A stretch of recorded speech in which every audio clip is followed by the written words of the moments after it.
Assalamu alaikum and welcome to another special episode on TMJ's Political Current podcast. Today we are covering a topic that is making headlines all over international news, and that is the America and Iran indirect nuclear talks that have been taking place, 2 rounds so far. The first of which took place last week in Muscat, Oman, and the second, which took place yesterday in Rome, Italy. Today we are speaking with Sayyid Mohammad Marandi, a professor at the University of Tehran, but also a former advisor to Iran's nuclear negotiation team. He's joining us for an insider analysis into how Iran is approaching these negotiations at a critical time in the region, and how Iranians within Iran are viewing this round of talks, given that previously Trump had unilaterally backed out of the JCPOA, and whether they are hopeful that a deal will be reached that the U.S. will stay committed to.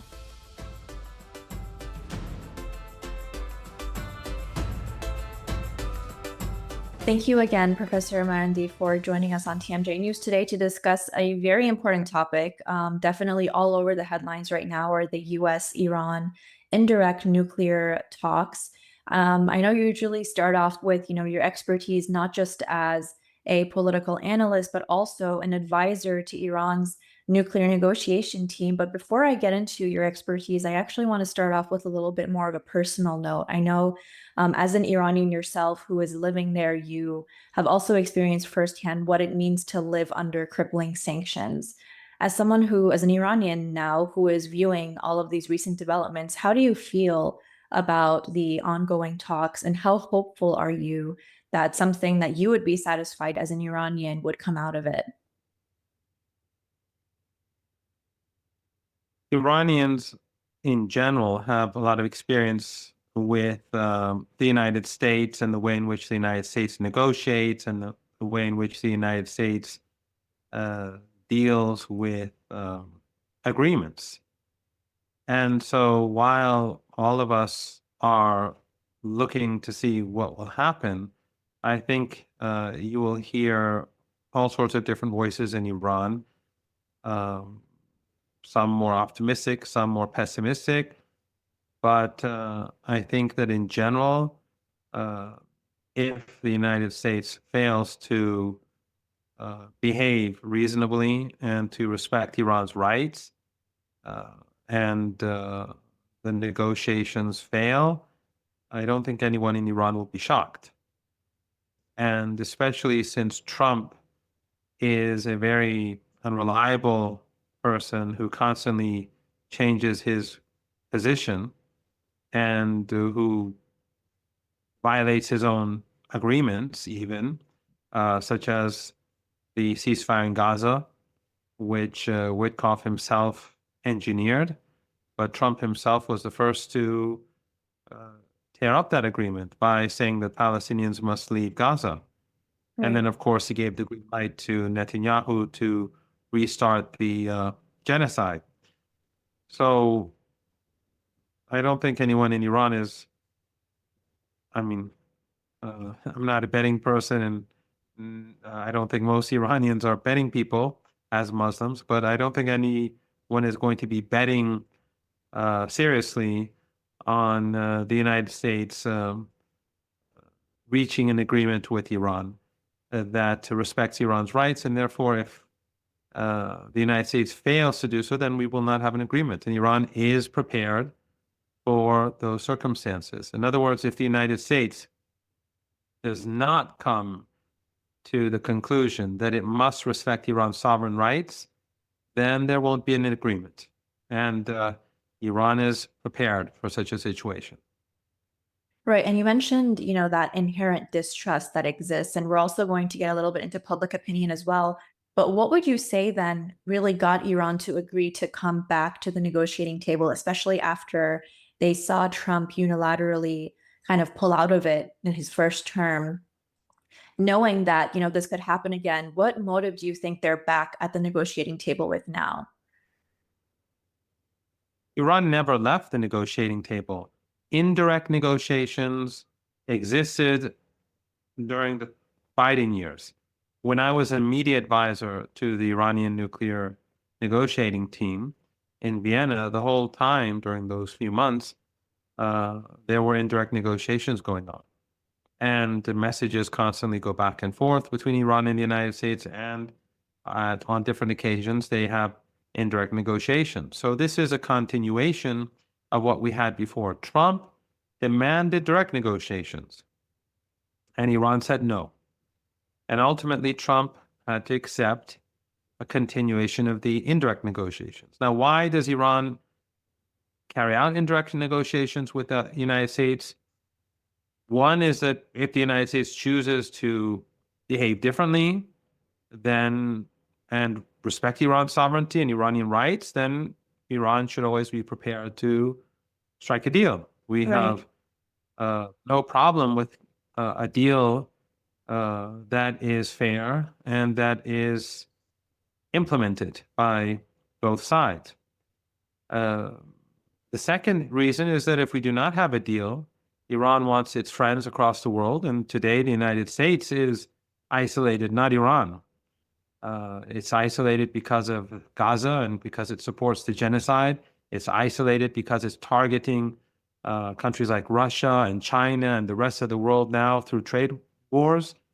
And Iran is seen by the international community, the global South, the global majority in particular, as the most important supporter of the Palestinian people. Today, Iran's status among the international community, minus the West, is very high. So Iran wants its friends and partners and allies to see that the problem is with the United States and not Iran. If Iran does not agree to indirect negotiations, then Trump, the Trump regime, or the Biden regime would go out and say, we wanted to find a fair solution, but the Iranians simply would not play ball. Right. This way, the Iranians prevent the United States from using that sort of disinformation to gain the upper hand in the international community and in the eyes of the global majority. Right. And I guess part of the reason I also asked that question is because we have seen, not just recently, but from before, Iranian leadership not being very hopeful about negotiations with the US, especially given the history there and, Trump's pulling out of the JCPOA. What makes them hopeful, if they are hopeful at all, that this time it might be different and that if there even is a deal reached, that the US will stay true to its commitment? I don't think they're very hopeful. I think that there is a lot of skepticism, but the Iranians are willing to see if the Americans are prepared to change their attitude. I think Trump himself is his own worst enemy. The fact that he's constantly changing his position makes him more unpopular and makes Iranian public opinion increasingly recognize that Iranian leaders are right to be skeptical about the United States. In fact, when we saw Witkoff within just a few hours shift his position on the enrichment of uranium, first saying on Fox News that the United States would recognize Iran's right to enrich uranium. Then later on in a tweet, he seems to reject the notion of Iran being able to enrich uranium. I think that shows that the United States, that shows the Iranians that the United States is simply unreliable, untrustworthy, and that there is chaos in Washington, and that Trump is not a person who can remain steadfast with regards to his own policy. So, what Witkoff did over the last day or so damaged the United States at the negotiating table, Right. revealed to Iranians and people across the world that Trump is not someone who you can trust, regardless of the fact that Trump is involved in genocide in Gaza, the fact that he's carrying out genocidal airstrikes against the people of Yemen, the fact that he's waging economic war across the world. All that aside, but when it comes to Iran, people are seeing, both inside Iran's borders and beyond, that the United States constantly changes its position. Absolutely. And you mentioned Witkoff. That was something that I was going to bring up as well, is the headline saying how he now changed his position and said, we demand that Iran completely stops and eliminates nuclear enrichment. The next question that comes up naturally is, if this is the position that the US is having and obviously changing constantly, the next round of talks that are happening, how much concessions do you think Iranians are willing to make on nuclear enrichment? First of all, the Iranians are not going to negotiate their regional alliances. They're not going to negotiate their defense capabilities and their conventional weapons capabilities. That aside, Iran is not going to mothball its nuclear program. Right. And Iran is not going to give any concessions that violates Iran's sovereign rights. And Iran is simply not going to accept ending nuclear enrichment. Iran is more than willing to create a mechanism in which assurances are given that Iran's peaceful nuclear program remains peaceful. That's not a problem. The International Atomic Energy Agency has been involved in that for a very long time. Right. But during the first round of negotiations, it seemed that the Americans were taking a more reasonable position, although many, like myself, were skeptical, and were advocating that we should wait and see what happens, because it's possible that this is just a ploy, Right. and that the Americans want to later on be more aggressive, or that this was not a ploy, but Witkoff and Trump turned out to be much weaker than they themselves thought, and that under pressure from the Zionist lobby, they shifted or changed their negotiating position. It doesn't really matter which one of these two it is. What is important for Iran is that the United States comes to the recognition that Iran is a very powerful country, a country that demands that its sovereign rights be respected. And if the United States cannot come to that recognition, then there will not be a deal. Right. And you mentioned right now, obviously, Israel, and we all know that Israel undoubtedly plays a significant role as well in the way America approaches foreign policy, especially related to Iran. And we know that Israel, on the other hand, has made it very clear that it would not accept, any deal that involves Iran continuing its nuclear capability. Do you think that America would accept a deal with Iran that would make Israel remotely unsatisfied in this situation?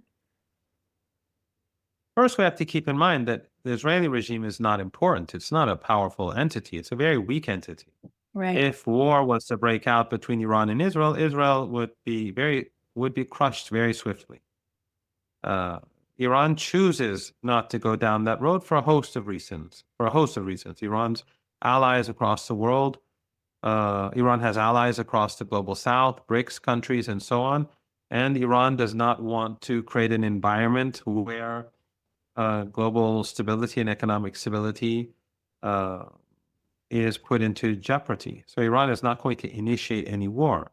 The power lies in Washington, but that power is the Zionist lobby. The Zionist lobby includes Jewish supremacists, it includes Christian Zionists, and it includes secular Zionists who are financially influenced by the forces that exist in Washington, or the forces that control Washington. So we'll have to see. Without a doubt, that these forces, the Zionist lobby, they will do what they can to prevent a deal, because for them, the interests of the United States does not matter. The interests of the American public does not matter. For them, they're Israeli first, they're Zionist first, and they will always be willing to sacrifice the United States for their selfish ethno-supremacist agenda. But on the other hand, there are those in the United States that recognize that any military conflict with Iran would end in a defeat for the United States. It would be devastating for the world. It would be devastating for Iran, but ultimately the United States and its regional proxies and allies would be defeated. I think Tucker Carlson, when he tweeted a while back that the United States would lose a war against Iran, it was definitely based on contacts that he's had with people in the military and the people in the know. He Right. has more access than any other journalist in the United States because of his relationship with Trump and because of his personal experience and his history. Right. So he knows what he's talking about. So obviously, these two perspectives are clashing with one another. The military and those who recognize that a war with Iran would mean defeat for the United States, and the Zionist faction that is willing to sacrifice the United States and the well being of Americans for the sake of the Israeli regime. But we have to also keep in mind that the world is changing very fast. The United Right. States has lost the war in Ukraine, but the war still hasn't stopped, and the Russians are making progress. The United States has demolished, and the collective West has demolished its soft power uh, in uh, in Palestine and in West Asia because of the genocide. They've lost their soft power across the world because of the supporting this Holocaust, and the divisions in the West. Alongside that, and ultimately now the trade war, which of course is focused on China, but also the rest of the world. The United States is in a lot of trouble. They have a lot on the Trump regime has a lot on its plate, both Right. at home and abroad, as I've explained. And therefore, any conflict with Iran today would be much more difficult for the United States than it would have been a year ago, 2 years ago, 5 years ago. Right. It's increasingly becoming more difficult for the United States. And I think under the current circumstances, the United States probably recognizes that they don't have a chance for victory. Right. And And I and the think defeat would have major consequences for the American people and the US economy. exactly. And I think that the sentiment you're mentioning is very much prevalent in the military as well, knowing the toll that a war with Iran could take on the United States. One other reality, though, that we're seeing, as much as I agree with you that the US is definitely not in that position, but it almost seems as though the fall of Syria, for example, has emboldened a lot of Western officials, especially the United States and Israel, to continue its motives of taking over the region, obviously implementing the Greater Israel Plan. And one of the biggest kind of obstacles in their way has always been and continues to be Iran. And it almost seems as though Trump's rhetoric has gotten more emboldened, going as far as saying we will take military action. Do you think that this position and their continued efforts to implement the Greater Israel Plan, and a part of that being the elimination of Iran as that power in the region, do you think that's something that would guide their decision making in this process? Well, the Americans have a habit of deceiving themselves. They've been saying that the Chinese economy is on the verge of collapse for a couple of decades now. They've been saying that the Russians are losing the war in Ukraine for 3 years now. And now we see that the Russians are winning the war. And we see how Trump is has blinked first in the trade war, even though he continues. But we've seen already his policies have hurt the United States more than they've hurt anyone else. With regards to Iran, I think that the Americans are misinterpreting the situation in West Asia. The resistance is compared to the Israeli regime, it has emerged stronger. The regime has not been able to capture any part of Lebanon. They've not. They were going to capture the whole of the south of Lebanon and disarm the resistance. They failed. They failed to take Gaza after it's well over a year and a half of genocide. And of course, Yemen has shown that the United States as a superpower is incapable of defeating it and preventing it from shutting down the Red Sea to the genocidal regime in Tel Aviv. Right. And I think to continue off of that, since you mentioned as well the resistance in West Asia. One of the other demands that the US has, made clear till now, aside from the nuclear program, is that it wants an end and no further support of Iran for groups like Hezbollah in Lebanon or the Houthis in Yemen. And this is something that obviously we know Iran will never back down from. So given these, different factors and knowing that Iran is not willing to back down from issues that consider its sovereignty, how do you see these negotiations moving forward?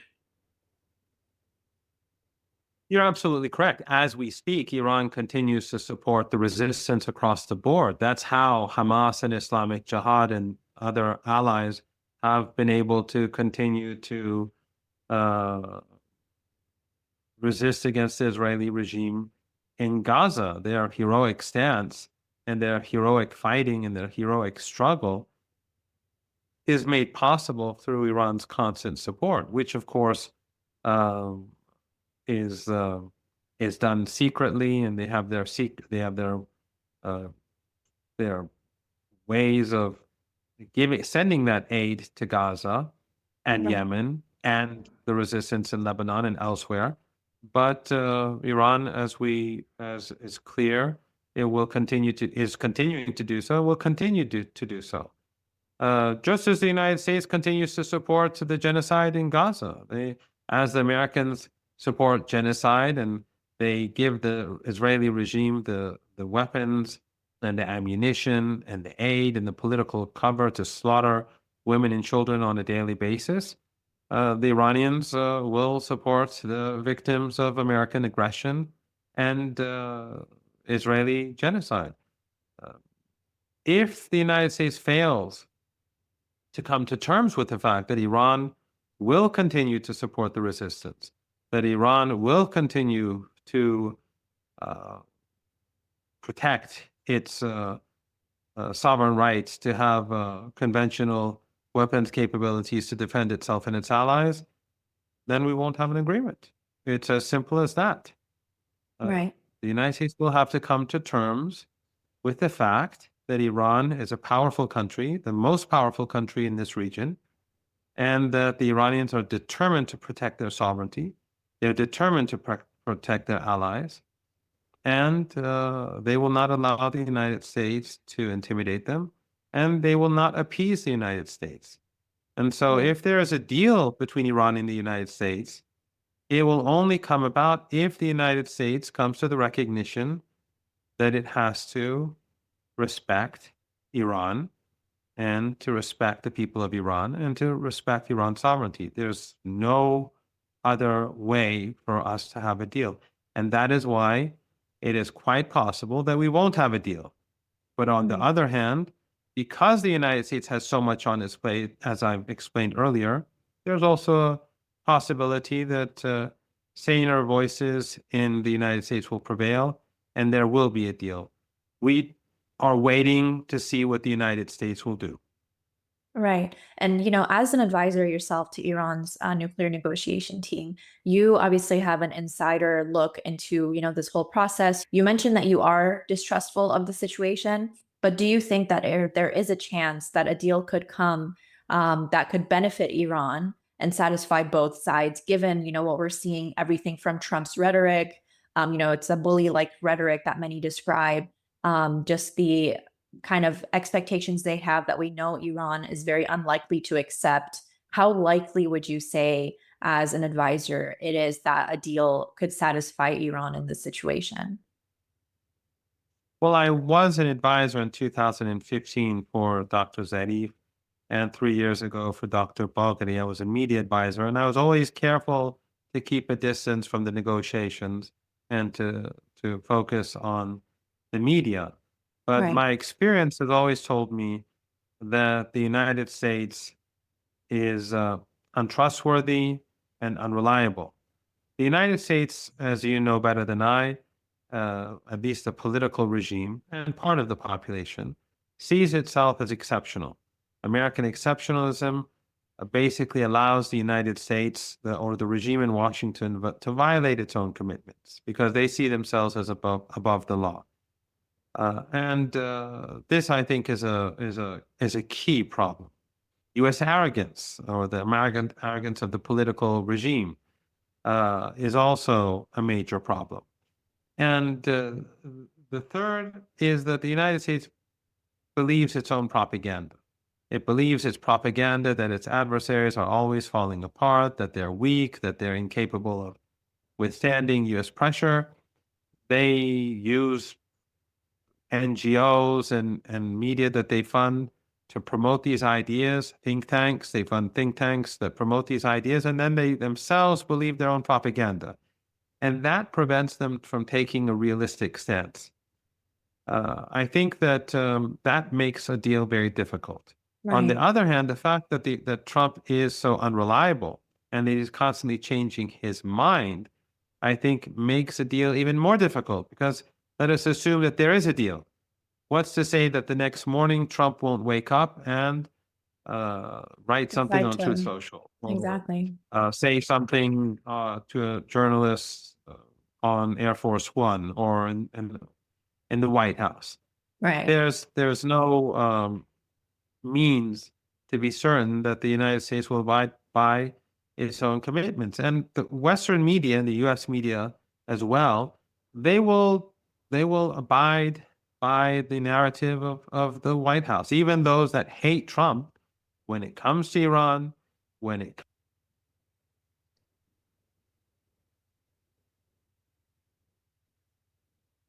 they hate Trump.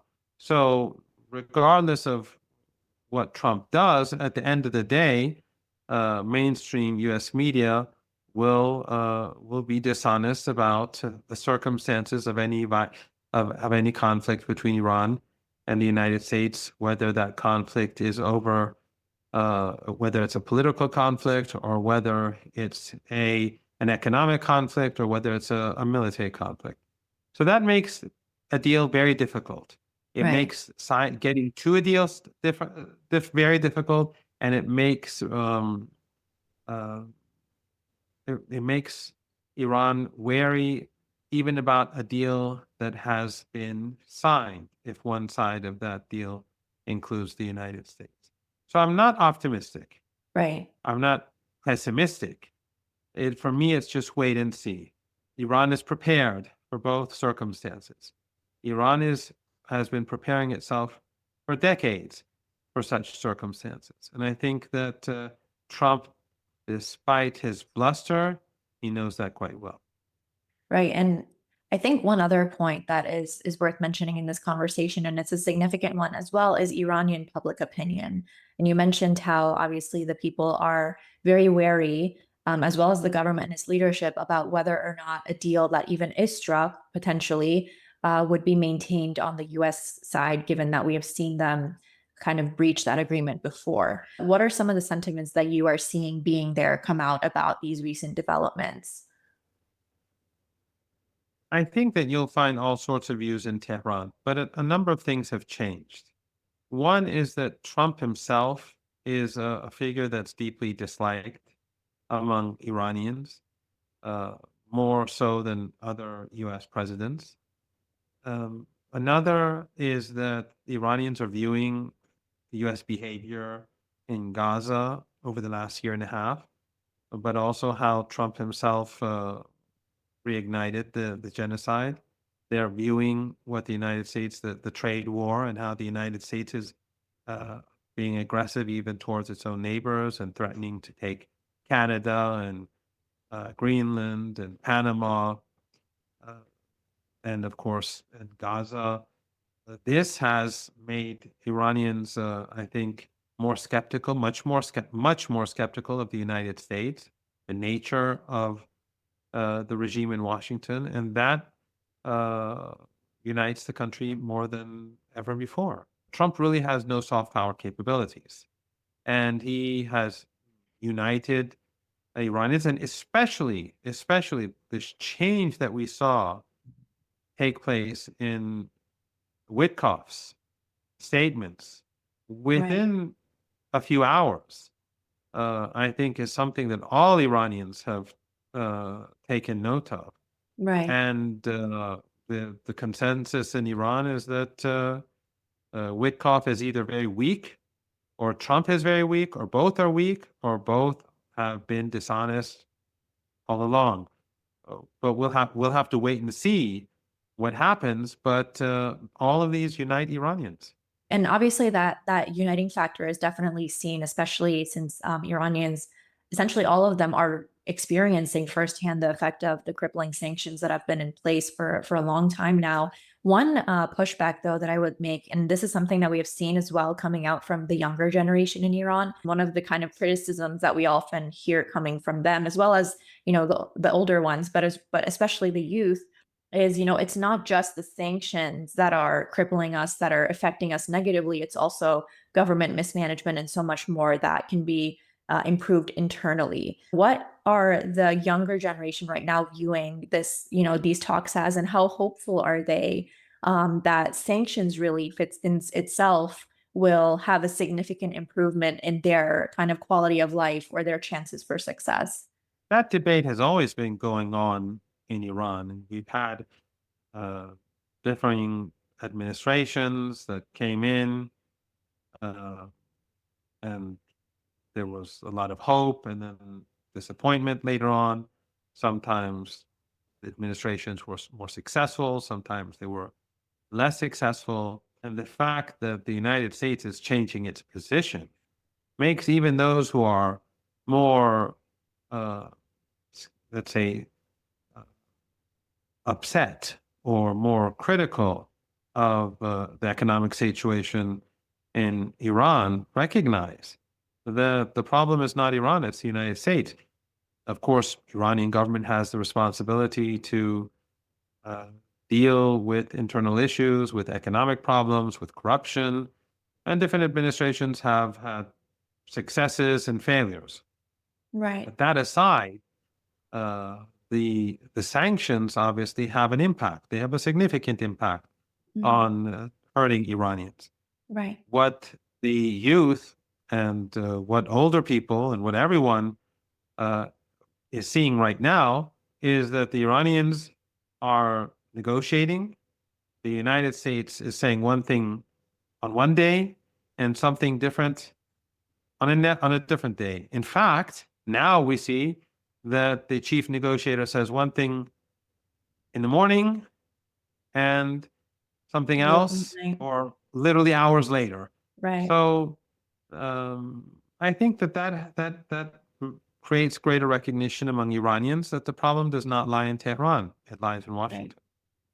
Absolutely. And just a final note before we close, you mentioned obviously that there is a chance that that deal might not be reached. And obviously, we know Trump's rhetoric regarding this has been, military action. He even mentioned bombs. Um, if that scenario ever plays out, and it might be unlikely, it might be likely, but if it does play out, would you say that Iran is prepared militarily to engage? No doubt, no doubt. The United States has failed in Yemen. We've seen how even Western media has admitted that they failed to destroy Yemen's underground facilities, their military capabilities. And Yemen today continues to block the Red Sea as it implements the Genocide Convention, block the Red Sea to Israeli shipping. The Yemeni armed forces and Ansarullah never block shipping for ordinary countries. It's the United States that is blocking shipping for everyone for the sake of the Israeli regime through this conflict. But Yemen continues to carry out its policy of blocking ships linked to the Israeli regime, and the United States can do nothing about it. Even though the United States is bombing Yemen day and night, and they are targeting civilian infrastructure, they're targeting homes, they're murdering families, but Yemen is steadfast. Iran, its underground military capabilities, its drone cities, its missile cities are much larger, much greater in number, much more potent. Uh, and in case of any military conflict with Iran, the Iranian response would be devastating. And of course, the Persian Gulf region is full of glass palaces and glass mansions in these tiny family dictatorships where oil and gas is being produced and sent across the globe, but where also U.S. bases exist. Right. If the United States attacks Iran, these regimes that host U.S. forces or U.S. bases will all be seen as complicit. Right. So for Iran to destroy U.S. capabilities in the region, U.S. Interests in the region, and those complicit with the United States in any act of aggression would not be difficult at all. And that is why Tucker Carlson went and tweeted that the United States would be defeated, because without a doubt, those who understand military matters in the United States know that the United States would lose in any conflict with Iran.